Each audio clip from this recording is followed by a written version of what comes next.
The houses were left vacant on the land, and the land was vacant because of this.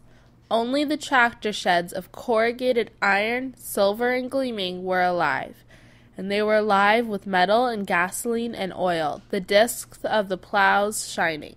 The tractors had lights shining, for there is no day and night for a tractor, and the discs turn the earth in the darkness, and they glitter in the daylight.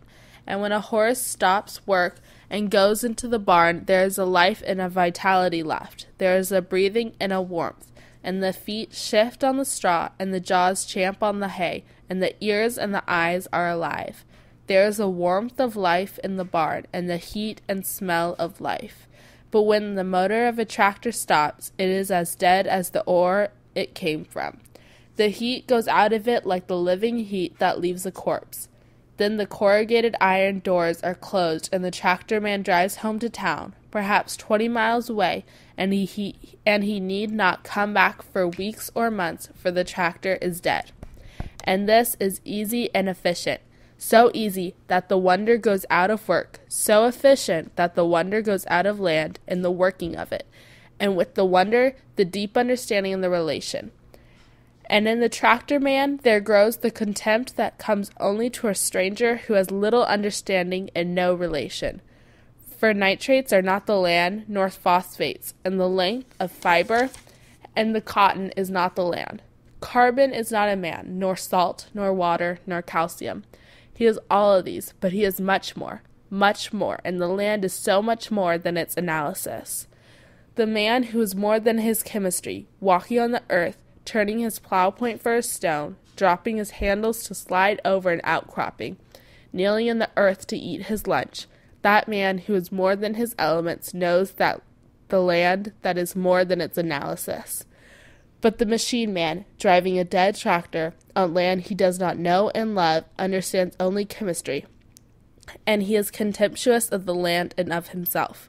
When the corrugated iron doors are shut, he goes home, and his home is not the land. The doors of the empty houses swung open and drifted back and forth in the wind.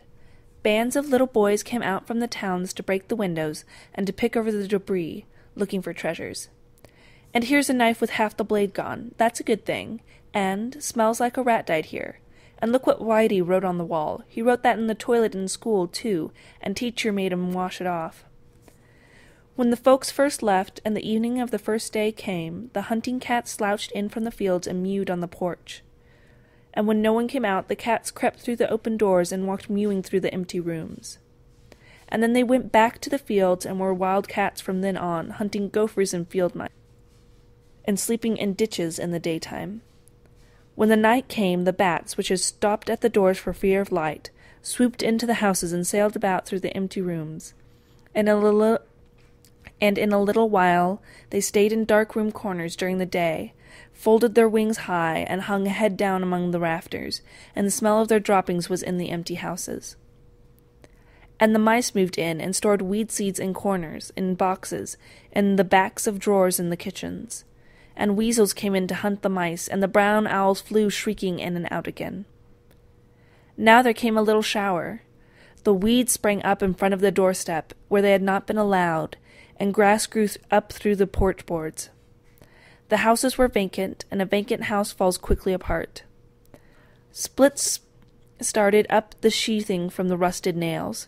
A dust settled on the floors, and only mouse and weasel and cat tracks disturbed it. On a night, the wind loosened a shingle and flipped it to the ground. The next wind pried into the hole where the shingle had been, lifted off 3, and the next a dozen. The midday sun burned through the hole and threw a glaring spot on the floor. The wild cats crept in from the fields at night, but they did not mew at the doorstep any more. They moved like shadows of a cloud across the moon, into the rooms to hunt the mice. And on windy nights the doors banged, and the ragged curtains fluttered in the broken windows.